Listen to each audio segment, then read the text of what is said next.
Hi, எல்லாருக்கும் வணக்கம். இன்றைக்கி ரேஷன் போயிட்டு வந்தேன். ரேஷனில் அரிசி கொஞ்சம் மளிகை சாமான்லாம் அங்கேயே வாங்கிட்டு வந்துட்டேன். சுத்தமாக ஜூஜு பாப்பாவுக்கு அரிசி இல்லை. நான் பச்சரிசி கூட வாங்கலை, மொத்தமாக சேர்த்து புழுங்கல் அரிசியே வாங்கிட்டேன். அரிசி பற்ற மாட்டேங்குது இவங்களுக்கெல்லாம் போடுறதுனால. இவங்க பாருங்கள், நான் என்ன வாங்கிட்டு வந்திருக்கேன்னு ஆராய்ச்சி பண்ணுறது தான் வேலை. இந்த பேக்கை கிழிக்கணும், ஆராய்ச்சி பண்ணணும், இதான் வேலை. இந்த மேடம் மட்டும் எங்கெங்கே வெயில் அடிக்குதோ அங்கங்கே சன்பாத் எடுப்பாங்க. பாருங்கள், இங்கே வெயில் அடிக்கும், இப்போ கிச்சனில் இங்கே எடுப்பாள். அப்புறம் கொஞ்சம் நேரம் கழித்து ஹாலில் போய் சன்பாத் எடுப்பாள். மளிகை சாமான்லாம் பிரித்து வச்சுட்டு அதை எடுத்து வச்சிடலான்னு சொல்லிட்டு எடுத்து வச்சேன். இன்றைக்கி புளி வாங்கிட்டு வந்திருக்கேன் ரேஷன் கடையிலேருந்து. எப்படி இருக்கும்னு தெரியல. அதுவும் பார்க்கணும். எக்ஸ்ட்ரா கொஞ்சம் சர்க்கரையும் வாங்கிட்டு வந்தேன். டீ தூள் வாங்கினேன் ரேஷனில். சரி, நல்லாயிருக்கும்னு நினச்சி வாங்கினேன். ஆனால் டீயே கெட்டு போகிற அளவுக்கு இருந்துச்சு, நல்லாவே இல்லை. அப்புறம் நான் ஒரு பேக்கெட்டு பிரித்த பேக்கெட் செடிக்கு போட்டுட்டேன். ஒரு பேக்கெட் அப்படியே வச்சுருக்கேன். அதை வேறு எதுக்காவது யூஸ் பண்ணணும், இல்லைன்னா அதையும் செடிக்கே போட்டுருணும். சரி, இந்த பொருள்லாம் எடுத்து வைக்கிறதுக்குள்ளே இந்த குட்டீஸை கொஞ்சம் நேரம் கேட்டுக்கு வெளியில் விடலான்னு சொல்லி விட்டேன். இவங்க பாருங்கள் எப்படி கத்துறாங்கன்னு. கதவு திறக்கணுமா, இவங்க வளர்ந்தா கேட்டுக்கு வெளியில் விட்டுடலான்னு சொன்னாங்க. இவங்க போகிற மாதிரியா இருக்காங்க. கொஞ்சம் பாருங்கள் எப்படி கேட்டை தட்டுறாங்க, பொறான்றாங்க, சத்தம் போடுறாங்க, குயின் குயின் குயின்னு. அப்புறம் எப்படி இவங்களை கொண்டு போய் விட முடியும்? உள்ளே வந்தால் அந்த அரிசி பேக்கில் எல்லாம் உச்சா போயிடுவாங்க. அதனால இவங்களை கொஞ்சம் நேரம் வெளியில் விட்டேன். நான் சொன்னேன் இல்லையா, பட்டர் பிஸ்கெட், அது இதுதான். நான் பட்டர் பிஸ்கெட் வாங்கினா கண்டிப்பாக காஃபி குடிப்பேன், டீ குடிப்பேன். காலையில் டீ குடித்தது போக பட்டர் பிஸ்கெட் இருந்தால் எக்ஸ்ட்ரா மத்தியான நேரத்தில் காஃபி போட்டு குடிப்பேன். செம்ம டேஸ்ட்டாக இருக்கும். யார் யாருக்கு பட்டர் பிஸ்கெட் பிடிக்கும்ன்றது சொல்லுங்கள். அவருக்கும் எனக்கும் தான் காஃபி போட்டேன். அதுவும் பிளாக் கலரில் தான் தேடி பிடிச்சி வாங்குவேன், நல்லாயிருக்கும் டேஸ்ட்டாக. முகத்துக்கு ஃபேஸ் பேக் போடுறதுக்கு எடுத்து வச்சுருக்கேன். நான் ஏடு எடுத்து வச்சு அதில் கலந்து தான் போடுவேன். காட்டாத முகத்துக்கு எதுக்குமா ஃபேஸ் பேக்குன்னு நீங்கள் கேட்குறது எனக்கு புரியுது. இருந்தாலும் ஃபேஸ் பேக் போட்டுக்கலாம். காலையில் ரேஷன் போயிட்டு இன்னும் நான் குளிக்கலை. கிளினிக் போகிற வேலை இருக்குது பாப்பாவை கூட்டிகிட்டு. இந்த ஃபேஸ் பேக்லாம் போட்டுட்டு ரெடி ஆகிட்டு இன்றைக்கி சமைச்சிட்டு அப்புறம் கிளம்பணும். எப்போ நேரம் கிடைக்குதோ நான் இந்த மாதிரி போடுவேன். வாரத்துக்கு ஒரு தடவையோ மாதத்துக்கு ஒரு தடவையோ. ஃபேஸ் நல்லா பளிச்சுன்னு இருக்கும். அந்த பிளாக் கலர் எக்ஸ்ட்ரா ஹேர் எல்லாம் வராது, கொட்டிடும். ஃபேஸ் நல்லா பளபளன்னு இருக்கும். இதில் என்ன போட்டிருக்கேன்னா, பால் ஏடு, கஸ்தூரி மஞ்சள், காப்பி பவுடர், கடல மாவு. அடுத்த தடவை ஃபேஸ் பேக் போடுறதுக்கு ஏடு எடுத்து வச்சுக்கிறேன். பால் காய்ச்சினேன், அதில் கொஞ்சமாக ஏடு எடுத்து வச்சுக்கிறேன். ஒரு தடவை நான் போட்டுப்பேன், ஒரு தடவை பாப்பா போட்டுப்பா. முல்தானி மெட்டி, ரோஸ் வாட்ரு இதெல்லாம் கலந்து ஒரு 5 நிமிஷம் நம்ம அடிக்கிற வெயிலில் கொண்டு போய் கொஞ்ச நேரம் வச்சிங்கன்னா அது கரெக்டாக செட் ஆகிடும். லைட்டாக வார்மாக இருக்கும், அப்போ ஃபேஸில் போட்டுக்கணும். இதை போட்டுக்கிட்டு ஊற வச்சுட்டு அதுக்கப்புறம் நான் போய் ஃப்ரெஷ் ஆகிட்டு வந்துடுறேன். மற்ற நாளில் எனக்கு காலையில் பசிக்குதோ இல்லையோ, இந்த ஹோட்டலில் வாங்குகிற பிரியாணி, ஃப்ரைட் ரைஸு இதெல்லாம் மிச்சம் ஃப்ரிட்ஜில் இருந்துச்சுன்னா ஞாபகம் ஃபுல்லாக அதுலேயே இருக்கும். எப்படா எடுப்போம், எப்படா சாப்பிடுவோம் அப்படின்னு.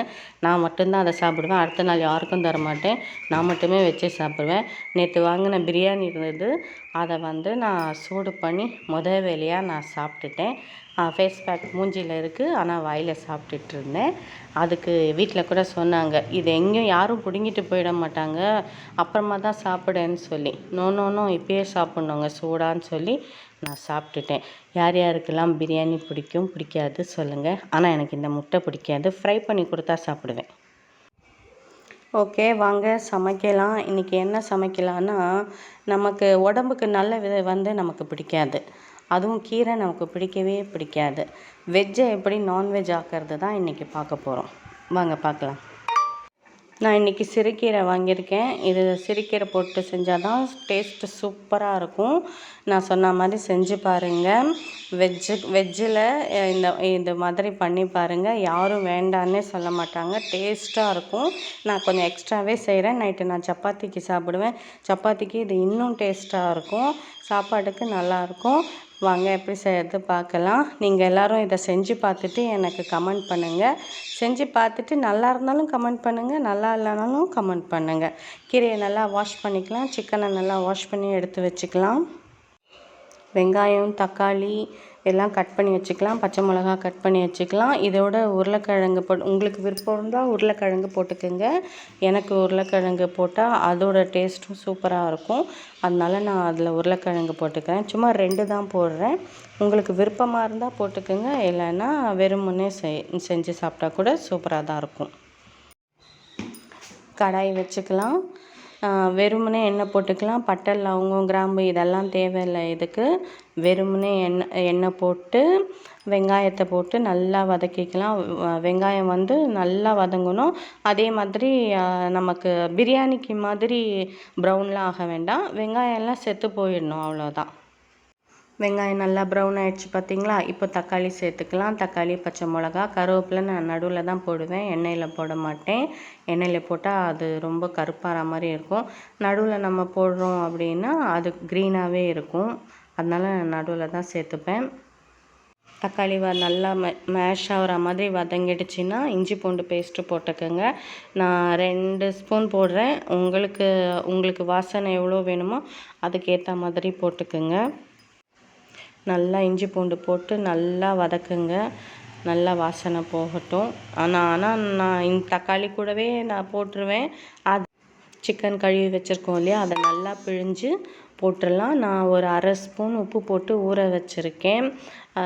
நீங்களும் அதே மாதிரி ஊற வைங்க. ஊற வச்சு உப்பு போட்டு ஊற வச்சு போட்டிங்கன்னா நல்லா அது சிக்கனும் சாஃப்டாகிடும். உப்போட இதுவும் நல்லா உள்ளே இறங்கியிருக்கும், நல்லாயிருக்கும். சிக்கனோடவே உருளைக்கிழங்கு போட்டுருங்க. அது ஒன்றாவே கரெக்டாக வெந்துடும். வித்தியாசம் எதுவும் இருக்காது. இது வேகலை அது வேகலை அப்படிலாம் இருக்காது. கரெக்டாக வெந்துடும், நல்லாயிருக்கும். கொஞ்சம் நேரம் மூடி வச்சிடலாம். அது கொஞ்சம் செட் ஆகட்டும். அப்புறம் ஓப்பன் பண்ணி பார்க்கலாம். அதுக்குள்ளே நம்ம தேங்காய் அரைச்சிக்கலாம். தேங்காயில் நான் எந்த ஐட்டமும் போடல. முந்திரி, சோம்பு இதெல்லாம் போடல. வெறுமனே தான் தேங்காய் அரைச்சிருக்கேன். நான் எப்பயும் சொல்கிற மாதிரி தான் ஒரு குழம்பும் ஒரு மாதிரி செய்யுங்க.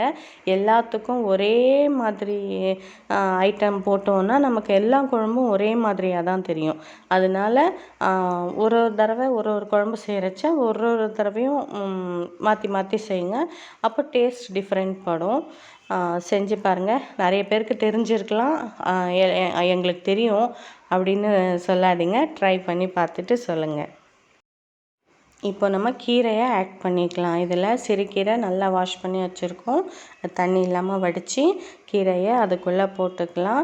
பசங்களுக்கு இதை ஒரு தடவை கொடுத்து பாருங்கள். டிஃப்ரெண்ட் தெரியாதவங்களுக்கு இது கீரை குழம்புன்னே தெரியாது. இந்த மாதிரி செஞ்சு பாருங்கள். வெஜ்ஜை நான்வெஜ் ஆக்கிறது எப்படின்றது சொல்லியிருக்கேன். நீங்கள் ஒரு தடவை கண்டிப்பாக ட்ரை பண்ணி பார்த்துட்டு எனக்கு கமெண்ட் பண்ணுங்கள். கீரையை போட்டு நல்லா வதக்குங்க. வதக்கினதுக்கப்புறம் கீரை போட்டதுக்கப்புறம் வதங்கிடுச்சான்னு பாருங்கள். வதங்கினதுக்கப்புறம் நிறைய தண்ணிலாம் ஊற்றாதீங்க. இது கொஞ்சம் கிரேவியாக இருந்தால் தான் நல்லாயிருக்கும். நான் 1/4 ஸ்பூன் மஞ்சத்தூள் போடுறேன். வெறும் மிளகாத்தூள் தான் போடுறேன். நான் குழம்பு மிளகாத்தூள்லாம் போடல. குழம்பு மிளகாத்தூள் போட வேண்டிய குழம்புக்கு தான் நான் போடுவேன். இந்த மாதிரி குழம்புக்கெலாம் வெறும் மிளகாத்தூள் தான் போடுவேன். 1/2 ஸ்பூன் சர்க்கரை போடுறேன். நான் எப்பயும் போடுற மாதிரி தான். சர்க்கரையோட டேஸ்ட்டே உங்களுக்கு தூக்கி கொடுக்கும், சூப்பராக இருக்கும். நல்லா மிக்ஸ் பண்ணி கொஞ்சம் நேரம் மூடி போட்டு செட் ஆக வச்சுருங்க. அப்புறம் ஒரு சின்ன டிப்ஸு, இந்த டிப்ஸு நான் சொன்னது தெரியலன்னா நல்லா இருக்கா இல்லையான்றதை கமெண்ட் பண்ணுங்கள். எந்த குழம்பு செஞ்சாலும் ஒரு 2 கொதி கொதித்ததுக்கப்புறம் ஸ்லோ பண்ணிவிடுங்க. அது 10 நிமிஷமோ 1/4 நிமிஷமோ உங்கள் வேலையெல்லாம் முடிகிற வரைக்கும் ஸ்லோ பண்ணிவிடுங்க. அதிக நேரம் கொதிக்கணும், திக்காகணும் அப்படின்னு நினைப்போம் இல்லையா, அந்த நேரத்தில் எந்த குழம்பு செஞ்சாலும் 2 கொதி கொதிச்சோன்னே ஸ்லோ பண்ணிவிடுங்க ஸ்டவ்வை. அதுக்கப்புறம் நீங்கள் இறக்கி பாருங்கள். நீங்கள் பண்ணுற காய்கறி, கறி இதெல்லாமே நல்லா செட் ஆகி நல்லா ஊறி அந்த டேஸ்ட்டெல்லாம் அதுக்குள்ளே போய் வெஜ்ஜு செஞ்சாலும் சரி நான்வெஜ் செஞ்சாலும் சரி சூப்பராக வரும் குழம்பு. டேஸ்ட்டாக இருக்கும். ஒரு தடவை ட்ரை பண்ணிவிட்டு எனக்கு கண்டிப்பாக ட்ரை பண்ணுறவங்க கமெண்ட் பாக்ஸில் கமெண்ட் பண்ணுங்கள்.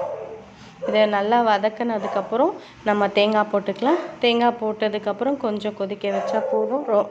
ரொம்ப கொதிக்க வைக்க வேண்டாம். ஸ்லோ பண்ணிவிடுங்க. நான் சொன்ன மாதிரி நானும் ஸ்லோ பண்ணி தான் வச்சுருக்கேன். அதுக்கப்புறம் ஓப்பன் பண்ணி பார்க்கலாம்.